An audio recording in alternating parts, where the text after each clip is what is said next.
नमस्कार दोस्तों, इस वीडियो में बात करने जा रहे हैं पावर स्टार पवन सिंह जी के न्यू मूवी के बारे में। तो दोस्तों, पावर स्टार पवन सिंह जी का एक और न्यू मूवी का नाम अनाउंसमेंट कर दिया गया और उसका फर्स्ट लुक भी जारी कर दिया गया।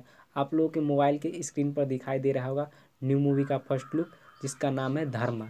धर्मा मूवी का फर्स्ट लुक जारी कर दिया गया है। दोस्तों, धर्मा मूवी में पावर स्टार पवन सिंह जी के साथ काजल राघवानी जी नजर आएंगे। दोस्तों, फिल्म की शूटिंग अयोध्या में राम जन्मभूमि में स्टार्ट कर दी गई है। तो दोस्तों, आपको कोई यह मूवी का फर्स्ट लुक कैसा लगा, नीचे कमेंट करके बताएं। दोस्तों, पावर स्टार पवन सिंह जी के हर एक दिन कुछ ना कुछ वीडियो फोटो वायरल होते रहते हैं और एक से एक बढ़कर फिल्म का नाम अनाउंसमेंट हो रहा है और उसका फर्स्ट लुक भी जारी कर दिया जा रहा है।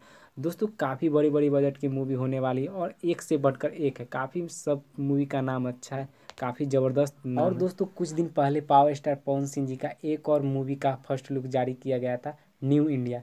दोस्तों, वो भी मूवी काफ़ी ज़बरदस्त होने वाला है और एक लेवल अप की होने वाली है। दोस्तों, धर्मा मूवी के डायरेक्टर हैं अरविंद चौबे जी और प्रोड्यूसर हैं राज जायसवाल जी। तो दोस्तों, यह मूवी का आप लोग का पोस्टर कैसा लगा, नीचे कमेंट करके बताएं और भोजपुरी के ऐसे ही खबर जानने के लिए हमारे चैनल को सब्सक्राइब करें।